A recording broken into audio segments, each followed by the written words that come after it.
ನಾವು ಪ್ರತಿಯೊಂದನ್ನು ಕೂಡ ಸ್ವಲ್ಪ ಆಳವಾಗಿ ನೋಡಿದ್ರೆ ಯಾಕೆ ನಾವು ಅಡಿಕ್ಟ್ ಆಗ್ತೀವಿ? ಟೆಕ್ನಾಲಜಿನೇ ತಗೊಳ್ಳಿ. ಟೆಕ್ನಾಲಜಿದು ಹೋಲ್ ಪಾಯಿಂಟ್ ನಮ್ಮನ್ನು ಅಡಿಕ್ಟ್ ಮಾಡಿಸೋದೇನೆ. ಅಂದರೆ ಹಣ ಮಾಡ್ಕೊಳ್ಳೋಕ್ಕೋ ಅಥವಾ ನಾವು ಒಂದ್ಸತಿ ಬಿದ್ವಿ ಅಂದರೆ, ಇವಾಗ ವಿಡಿಯೋ ಗೇಮ್ ತಗೊಳ್ಳಿ. ವಿಡಿಯೋ ಗೇಮ್ನಲ್ಲಿ ಗೇಮ್ ಅಂದ್ರೇನು? ಗೆಲ್ಲೋದಷ್ಟೇ. ಗೇಮ್ ಒಂದು ಮುಗಿಲೇಬೇಕು. ಆದರೆ ಟೆಕ್ನಾಲಜಿ ಏನು ಮಾಡುತ್ತೆ?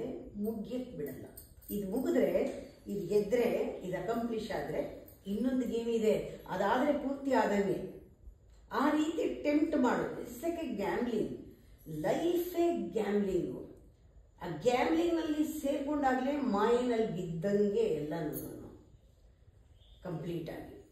ಇವಾಗ ಇದಕ್ಕೆ ಏನು ಹೇಳ್ತೀವಿ ನಾವು ಅಂತಂದರೆ, ಇದು ಆರ್ಟಿಫಿಷಿಯಲ್ ಸೆನ್ಸ್ ಆಫ್ ಅಕಂಪ್ಲಿಷ್ಮೆಂಟ್. ನಮಗೆ ಗೆದ್ದಂಗೆ ಅನಿಸುತ್ತೆ, ಖುಷಿ ಬರುತ್ತೆ, ಏನೋ ಆಗುತ್ತೆ ಬ್ರೈನ್ನಲ್ಲಿ, ಏನೋ ಆಗುತ್ತೆ, ಖುಷಿ ಆಗುತ್ತೆ, ಆ್ಯಕ್ಟಿವೇಟ್ ಆಗುತ್ತೆ ಬ್ರೈನ್ ಯಾವುದೋ ಒಂದು ಭಾಗ. ಆವಾಗ ನಾವು ಅದನ್ನು ಬಿಡೋದಿಲ್ಲ. ಆ ಖುಷಿ ಇನ್ನೊಂದು ಸತಿ ಬೇಕು, ಇನ್ನೊಂದು ಏನಾದ್ರು ಮಾಡೋಣ, ಇನ್ನೊಂದು ಏನಾದ್ರು ಮಾಡೋಣ, ಹಾಗದಕ್ಕೆ ನಾವು ಬೀಳ್ತೀವಿ. ಈ ಡೆವಲಪರ್ಸ್ಗೆಲ್ಲ, ಹಣ ಮಾಡೋರಿಗೆಲ್ಲ ಇದು ಚೆನ್ನಾಗಿ ಗೊತ್ತು. ವೀಕ್ನೆಸ್ಸು, ಮನುಷ್ಯನ ಸ್ವಭಾವ ಏನು ಅಂದರೆ, ನಾನು ಮಾಸ್ಟರ್ ಆಗಬೇಕು, ನಾನು ಗೆಲ್ಲಬೇಕು, ನಾನು ಗೆದ್ದು ಖುಷಿ ಪಡಬೇಕು, ನಾನು ಅಕಂಪ್ಲಿಷ್ ಮಾಡಬೇಕೇನಾದರೂ. ಎಲ್ಲ ಗೇಮ್ಸು ಡಿಸೈನ್ ಮಾಡಿರೋದು ಇದಕ್ಕೋಸ್ಕರನೇ. ಫಸ್ಟು ಕಷ್ಟ ಕೊಟ್ಟೋಂಥ ಪಝಲ್ಸ್ ಮಾಡ್ತಾರೆ. ಈಗೋಗೆ ಬಹಳ ಖುಷಿ ಪಝಲ್ ಬಿಡಿಸೋದು ಅಂದರೆ. ನೋಡಿದ, ಯಾರು ಮಾಡ್ತಿರೋದು ನಾನು ಮಾಡಿದೆ, ನಾನು ಮುಗಿಸ್ದೆ ಇದನ್ನು ಅಂತ. ಹಾಗೆ ಇದೇನಾಗುತ್ತೆ, ನಾವು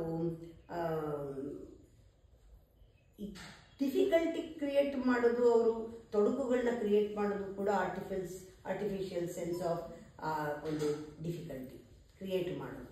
ಅದನ್ನು ನಾವು ಎಂಡ್ ಮಾಡಿ ಮುಗಿಸಿದಾಗ ಏನೋ ಒಂದು ಖುಷಿ ಆಗುತ್ತೆ. ಇದೆಲ್ಲ ನಾವು ನೋಡ್ತಾ ಇದ್ದಾಗ ನಾವು ಎಲ್ಲೋ ಸಿಕ್ಕಾಕೊಂಡ್ಬಿಡ್ತೀವಿ. ಇದೊಂದು ಸರ್ಕ್ಯೂಟ್ ಫಾರ್ಮ್ ಆಗಿಬಿಡುತ್ತೆ. ಹೀಗೆ ಎಷ್ಟೋ ಜನ ಗ್ಯಾಮ್ಲಿಂಗ್ ಮಾಡೋದು, ಹೆಸರು ಗ್ಯಾಮ್ಲಿಂಗ್ ಅಲ್ಲ, ಆಟ ಆಡ್ತೀವಿ ಅಂತಾರೆ. ಈ ಥರ ಆಡಿದವರು ಅದು ವಿಡಿಯೋ ಗೇಮಿಂದ ಹೋಗಿ ಅದು ಕಾರ್ಡ್ಸ್ ಆಗ್ಬೋದು, ರೆಡಿ ಆಗ್ಬೋದು, ಕೊನೆಯಲ್ಲಿ ಎಲ್ಲಿ ಎಂಡ್ ಆಗ್ತಾರೆ, ಅದು ಬ್ಯಾಂಕ್ ಕ್ರಫ್ಟ್ ಆಗ್ತಾರೆ. ಅಂದರೆ ಬರೀ ಅದೊಂದೇ ಅಲ್ಲ, ಮತ್ತು ಮೈಂಡು ಕೂಡ ತುಂಬ ಕೆಟ್ಟದಾಗಿ ಪರಿಣಾಮ ಆಗುತ್ತೆ. ಅವ್ರ ಜೀವನದಲ್ಲಿ ಇನ್ನೇನು ನೋಡಲ್ಲ, ಬರೀ ಇದೇ ಕಾಣಿಸ್ತಾ ಇರುತ್ತೆ ಅವ್ರಿಗೆ. ಹೀಗೆ ನಮಗೆ ಆ ಪ್ರಾಸೆಸ್ಗೆ ಸಿಕ್ಕಾಕೊಂಡ್ಬಿಟ್ಟಾಗ ನಾವು ಹೊರಗಡೆ ಬಹಳ ಕಷ್ಟ. ಅದಕ್ಕೆ ಮುಂಚೆನೇ ಯೋಚನೆ ಮಾಡಬೇಕು, ಈ ಗೇಮ್ ಕೊಟ್ಟವ್ರ ಉದ್ದೇಶ ಏನು, ಈ ವಿಡಿಯೋ ಗೇಮ್ ಮಾಡಿದವ್ರದ್ದು, ಡೆವಲಪ್ ಮಾಡಿದವ್ರ ಉದ್ದೇಶ ಏನು, ಇದು ಹೇಗೆ ಡಿಸೈನ್ ಮಾಡಿದ್ದಾರೆ, ನನ್ನನ್ನು ಯಾವ ರೀತಿ ಇದು ಟ್ರ್ಯಾಕ್ ಮಾಡ್ತಾ ಇದೆ. ಇದು ಸ್ವಲ್ಪ ವಿಸ್ಡಮ್ ಇದಿದ್ದಾಗ ನಾವು ಹೇಳ್ತೀವಿ ಹುಷಾರಾಗಿರ್ತೀವಿ. ಆ ಹುಷಾರಾಗಿರೋದನ್ನು ಮಕ್ಕಳಿಗೆ ಹೇಳ್ಕೊಡ್ಬೇಕು ನಾವು. ನೀನು ಎಲ್ಲಿ ಬೀಳ್ತಾ ಇದೆಯಾ ನೋಡು, ಇದು ಬಿದ್ದಾಗ ಯಾವ ಗತಿ ಆಗುತ್ತೆ, ಇದನ್ನು ನಾವು ಓವರ್ಕಮ್ ಮಾಡಬೇಕಾದ್ರೆ ನಾವೇ ಸೃಷ್ಟಿ ಮಾಡ್ಬೋದು.